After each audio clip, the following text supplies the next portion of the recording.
एक बड़े बूढ़े महात्मा आखिरी श्वासों पर थे। एक चेला नया नया आया था, तो उसने कहा, गुरुजी कुछ अंतिम उपदेश तो दे जाओ, आप तो चले जाओगे, मैं कैसे जीऊंगा। बूढ़े महात्मा ने कहा, जिंदगी में कुछ भी करना, बस बिल्ली कभी मत पालना। ये कह के वो मर गए। अब उसके समझ ना आए कि बिल्ली नहीं पालना। खैर, रोना धोना, अंतिम संस्कार सब हो गया। तो ये जो संत थे, इनका एक मित्र पता चला कि वो नहीं रहे, तो वो आए, कुटिया में आए थे। आके चेला बड़ा दुखी था। जब पता चला कि हमारे गुरु जी के गुरु भाई आए हैं, तो उनको दंडवत प्रणाम किया, उन खाना वाना सब सेवा किया। फिर जहाँ फुर्सत लगी उसने कहा, मैं एक बात पूछ सकता हूँ? बोलो, पूछो। कहते, मेरे गुरु जी मरते हुए बोल गए कि बिल्ली मत पालना। ऐसा क्यों कह गए? तो वो साधु बड़ी जोर से हंसा। कहते, ले बेटा, फिर तेरे गुरुजी की एक स्टोरी सुन। स्टोरी ये है कि जब वो जवान थे, अब वो यहाँ आए, उन्होंने अपनी कुटिया बनाई और साधना कर रहे थे। तो हुआ यूं कि एक दिन एक बिल्ली का बच्चा आ गया। अब आके उनके पास बैठ गया, म्याऊं म्याऊं म्याऊं करे। तो वो भूखा था, तो उनके दिल में दया आ गई, तो उन्होंने उसको दूध पिलाया। बिल्ली को अच्छा लगा। दूध पी करके बिल्ली वहीं बैठ गई उनके साथी आसन पे। फिर वो उन्हीं के आसपास घूमती रही। अब बिल्ली रोज दूध मांगे, दूध कहाँ से लाए? तो वो गांव वालों ने कहा कि अच्छा, दूध तो हम दे देते हैं, ले लो, आपको देते, आपकी बिल्ली को भी देते हैं। 2-4 महीने बाद गांव वाले कहते, महाराज अब कहाँ आप कमंडल उठा के दूध लाने जाते हो, आते हो, आपको एक गाय दे देते, गाय रखो, दूध ही दूध, सुबह भी दूध, शाम भी दूध, दूध ही दूध।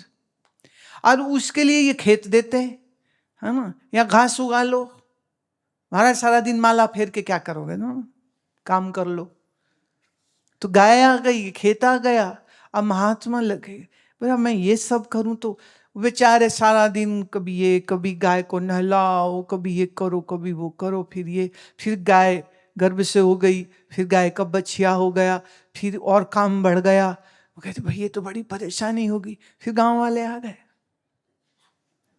हाँ, कहा, साधु महाराज आपकी ना हालत थोड़ी अच्छी नहीं, हमको देख के ना ऐसा लगता है कि ये जो कलावती है ना, ये कलावती विधवा है बेचारी, आगे पीछे कोई है नहीं, घर घाट बेचारी का है नहीं, वो यहीं रह जाएगी, सेवा कर लेगी, गाय भी संभाल लेगी, दूध उबाल देगी, दही जमा देगी, पनीर बना देगी, साफ सफाई कर देगी, आपका भोजन भी बना देगी, गाय को भी देख लेगी, बड़ी गुणवान है बेचारी का, आगे पीछे कोई है नहीं, तो कलावती को आपके पास छोड़ देते।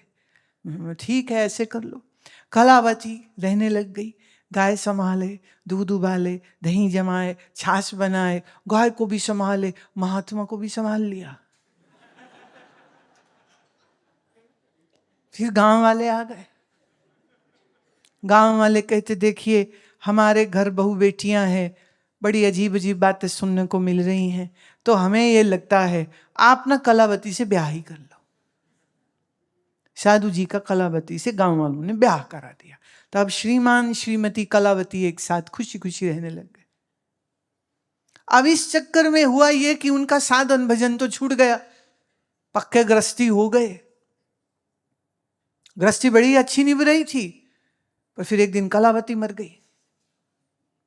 बड़ा रोए, बा मुश्किल से एक मिली थी, वो भी नहीं रही।